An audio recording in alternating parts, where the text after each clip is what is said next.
महाभारत के शांति पर्व में स्पष्ट कहा गया है, ना जात्या ब्राह्मणो भवति कर्मणा ब्राह्मणो भवेत्। तो फिर विवाह में जाति की दीवार किसने बनाई? अगर शास्त्र में मिलावट हुई तो किसने की, क्यों की? और असली धर्म को हम पहचाने कैसे? चातुर्वर्ण्यम मया सृष्टम गुण कर्म विभाग से। वही धर्म अगर आज जाति नाम गोत्र में उलझ जाए तो समझिए उसमें मिलावट अवश्य हुई है। हमारे शास्त्रों में तो यहां तक लिखा गया है कि यत्र नार्यस्तु पूज्यन्ते रमन्ते तत्र देवता। कहीं यह नहीं लिखा गया कि किस जाति की नारी पूज्य है, क्योंकि भारतवर्ष का नाम ही अंतर जाति विवाह की देन। और जो बात पहले से हमारे शास्त्रों में थी ही नहीं, उसे धर्म का नियम बनाकर प्रचारित प्रसारित किया गया। कभी कभी हमें लगता है कि जिस धर्म को हम मान रहे हैं, समझ रहे हैं, क्या असल में ये वही धर्म है जिसका वर्णन हमारे शास्त्रों में मिलता है, या फिर उसकी काली परछाई हम तक पहुंच गई विकृत होकर? क्योंकि जब हम शास्त्र को खोलते हैं, देखते हैं, पढ़ते हैं, अध्ययन करते हैं, तो एक शब्द जो आता है जाति, ये कहीं नहीं दिखती है। सिर्फ दिखता है कर्म, गुण और संस्कार। फिर ये सवाल उठता है कि अगर मूल शास्त्र में एकता थी तो ये दीवारें आई कहां से? ये बहुत बड़ा क्वेश्चन है हम सभी सनातनियों के। आज का जो सस्पेंस है इसी पर आधारित है, जिसे सुनकर आप बिल्कुल चौंक जाएंगे और शायद सोच में पड़ जाएंगे। उसी धर्म में ये ऊंच नीच और जात पात का भेदभाव कहां से आ गया? जिस धर्म में कहा गया है कि सर्वे भवन्तु सुखिनः सर्वे सन्तु निरामया, उसी धर्म में ऊंच नीच जाति पाति का ये जहर कहां से आ गया? आज हम ऐसी बात करने जा रहे हैं इस विषय पर जिस पर लोग बात करने से कतराते हैं, लेकिन अगर हम सच को जानना चाहते हैं तो हमें उसके पीछे की धूल झाड़नी होगी। और ये धूल है समय की धूल, मुगल काल की, ब्रिटिश काल की, और यहां तक कि हमारी जो मानसिक विकृति है, हमारी जो सोच है, संकीर्ण सोच, उसकी धूल, ये सभी हमको झाड़नी होगी। भगवान श्री कृष्ण जिसे पूरी दुनिया पूजती है, आदर्श मानती है, वही भगवान श्री कृष्ण गीता में लिखते हैं कि चातुर्वर्ण्यम मया सृष्टम गुण कर्म विभाग से। यानी वर्ण जो है ब्राह्मण, क्षत्रिय, शूद्र, वैश्य, ये जन्म से नहीं बल्कि गुण और कर्म से तय होता है। मतलब कोई भी चाहे तो अपने कर्म से ब्राह्मण बन सकता है या फिर अपनी कायरता से शूद्र बन सकता है।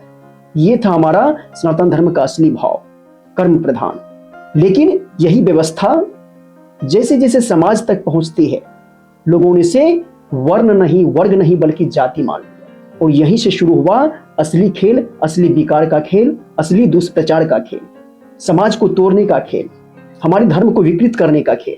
इतिहास बताता है दोस्तों कि मुगल काल में सामाजिक ढांचा को तोड़ा गया, लोगों के बीच दूरियां पैदा की गई ताकि समाज कमजोर हो जाए।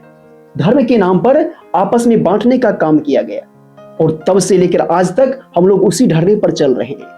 जहां पहले शास्त्रों की बातें गुरुकुलों में, आश्रमों में खुलकर सिखाई जाती थी, बाद में डर और राजनीति ने धर्म को किताबों तक सीमित कर दिया। लोगों को शास्त्रों से दूर रखा गया। कहा गया कि ये धर्म, ये ग्रंथ कुछ लोगों के लिए है।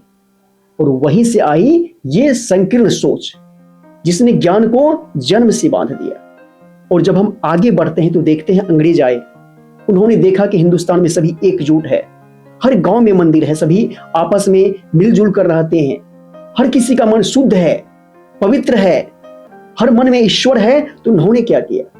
उन्होंने धर्म के भीतर गहरी दरारें पैदा कर दी, डिवाइड एंड रूल, यानी कि बांटो और राज करो। उन्होंने इतिहास को अपनी सुविधा के अनुसार लिखवाया, कई जगह गलत ट्रांसलेट करवाए, और जो बात पहले से हमारे शास्त्रों में थी ही नहीं, उसे धर्म का नियम बनाकर प्रचारित प्रसारित किया गया। अंग्रेज की इस नीति का असर इतना गहरा था कि आज भी उसके निशान हमारे समाज पर देखने को भी मिल जाएंगे आपको, और उसी को हम लोग ढो रहे हैं आज तक। अब हम जानते हैं कि शास्त्रों का मूल विचार क्या था। यदि हम रामायण को, महाभारत को, वेद को, उपनिषद को पढ़ते हैं तो कहीं भी ये नहीं कहा गया कि किसी जाति के कारण उसे पूजा या प्रेम का अधिकार नहीं है, बल्कि शास्त्र बार बार कहते हैं श्रेय कर्मेण जाति, यानी कि श्रेष्ठता जन्म से नहीं बल्कि कर्म से आती है। महाभारत में भीष्म पितामह कहते हैं कि ब्राह्मण वो है जो सत्य बोले, संयम रखे और दया करे। अब बताइए, क्या ये जन्म से तय हो सकता है? तो जवाब है बिल्कुल नहीं। तो फिर हमने धर्म को ये बांध क्यों दिया है संकीर्णवादी विचारधारा में? कहीं ऐसा तो नहीं कि जो धर्म हमें जोड़ने आया था उसे बांटने का हमने औजार बना लिया है? हर समाज में कुछ ऐसे लोग होते हैं जो धर्म को नहीं, अपने स्वार्थ को बड़ा मानते हैं। और धीरे धीरे उन्होंने ही ये विचार पूरे समाज में फैलाया, पूरे राष्ट्र में फैलाया कि धर्म सिर्फ एक वर्ग का है, बाकी सब उसके नौकर हैं, सेवक हैं। और फिर समय बीतता गया, धर्म के असली अर्थों पर धूल जमती गई। वो धूल थी अहंकार की, वो धूल थी डर की।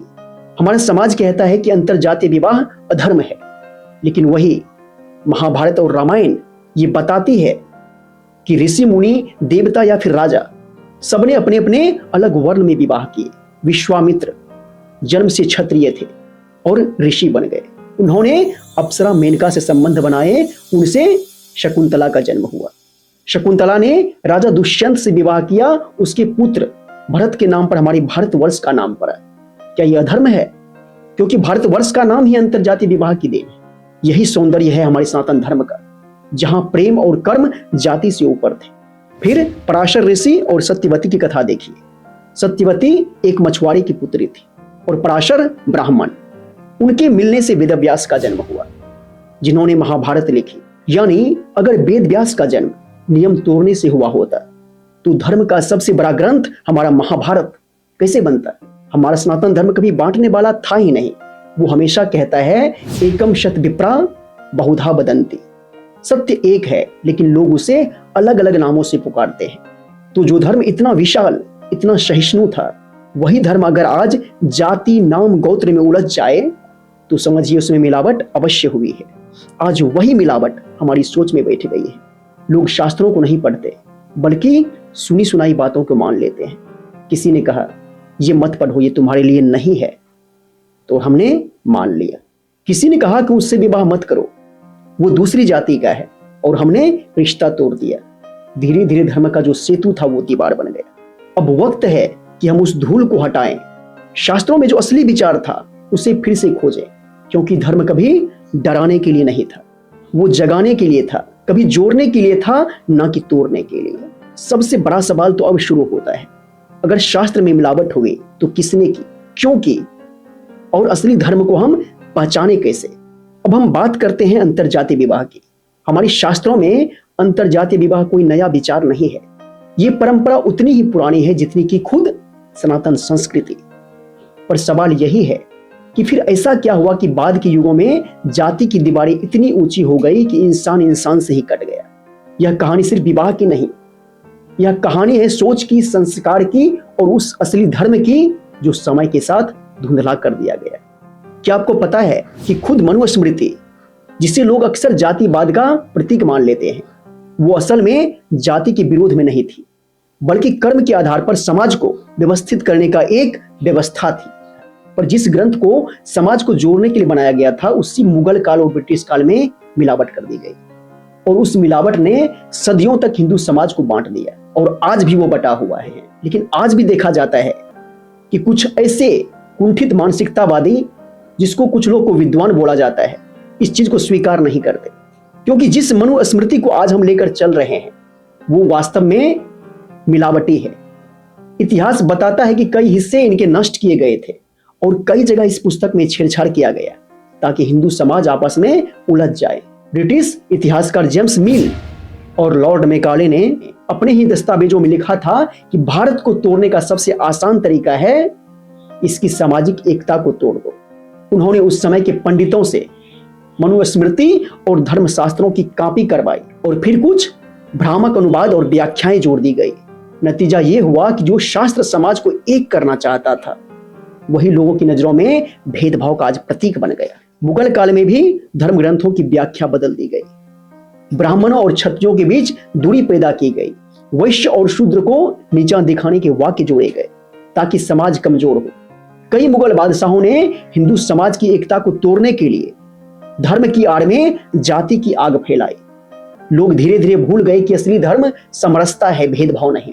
रामायण और महाभारत के युग में कोई जातिगत ऊंच नीच नहीं थी, वहां चरित्र से ऊंचाई मिलती थी, जन्म से नहीं। रामायण में स्वयं विश्वामित्र ऋषि, जो पहले क्षत्रिय थे, उन्होंने तप के बल से ब्रह्मर्षि की पदवी पाई, यानी जन्म से नहीं कर्म से पहचान बनी। महाभारत में जो कर्ण है, एक सारथी के पुत्र कहे गए, लेकिन युद्ध में वे सारे राजाओं से महान योद्धा बने। कृष्ण स्वयं उसे श्रेष्ठ दानी और द्वितीय वीर की उपाधि दी। हमारे शास्त्रों में तो यहां तक लिखा गया है कि यत्र नार्यस्तु पूज्यन्ते रमन्ते तत्र देवता। कहीं यह नहीं लिखा गया कि किस जाति की नारी पूज्य है, क्योंकि धर्म ने कभी जाति नहीं देखी, इंसानियत देखी। महाभारत के शांति पर्व में स्पष्ट कहा गया है, ना जात्या ब्राह्मणो भवति कर्मणा ब्राह्मणो भवेत। मनुष्य ब्राह्मण जन्म से नहीं अपने कर्म से बनता है। यहां धर्म ने खुद कह दिया कि जाति का बंधन जन्म का नहीं कर्म का है। तो फिर विवाह में जाति की दीवार किसने बनाई? शास्त्रों ने नहीं, हमारी सोच ने। इतिहासकारों ने पाया कि मनुस्मृति की लगभग 50 से ज्यादा पंक्तियों को बाद में जोड़ा गया, बदला गया, जिसका लहजा मूल संस्कृत शैली में बिल्कुल अलग है। यानी वे पंक्तियां बाद के युग की है, जहां धर्म का उपयोग राजनीति के लिए किया गया। ब्रिटिश अफसर विलियम जेम्स ने माना था, हमने भारतीय धर्म ग्रंथों के अनुवाद में कुछ अपनी सोच जोड़ दी ताकि हिंदू आपस में विभाजित रहे। सोचिए, जिस धर्म ग्रंथ का उद्देश्य समाज को जोड़ना था, उसे हथियार बना दिया गया समाज को तोड़ने के लिए। भगवान श्री कृष्ण गीता में कहते हैं, समोहम सर्वभूतेषु न मे द्वेषोऽस्ति न प्रियः। मैं सभी प्राणियों में समान हूं, ना किसी से द्वेष है, ना किसी से प्रियता है। अब सवाल यह है, जब स्वयं भगवान श्री कृष्ण ऊंच नीच नहीं मानते, तो हम कौन होते हैं किसी को नीचा कहने वाले, किसी को नीचा दिखाने वाले? धर्म का असली मतलब है धारण करना, और जिसने प्रेम, समरसता और करुणा को धारण किया वही सच्चा धार्मिक है।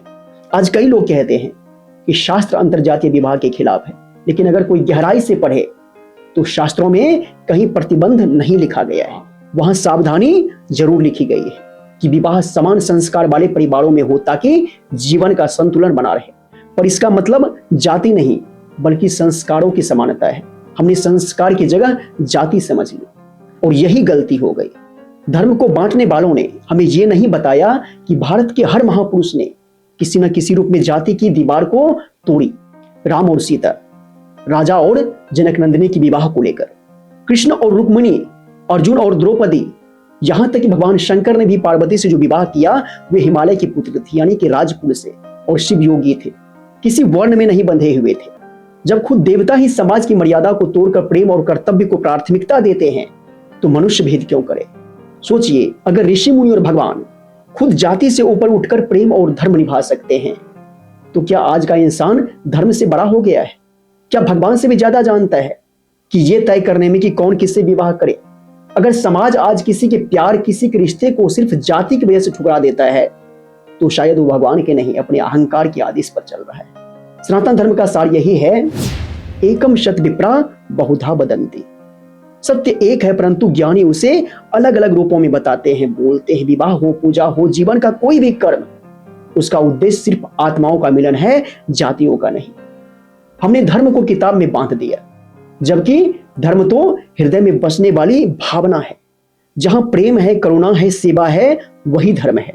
अगर आपको लगता है कि यह सच्चाई समाज तक पहुंचना जरूरी है, तो इस वीडियो को सिर्फ देखने के लिए मत छोड़िए, इसे सोचने और बदलने के लिए साझा कीजिए, शेयर कीजिए।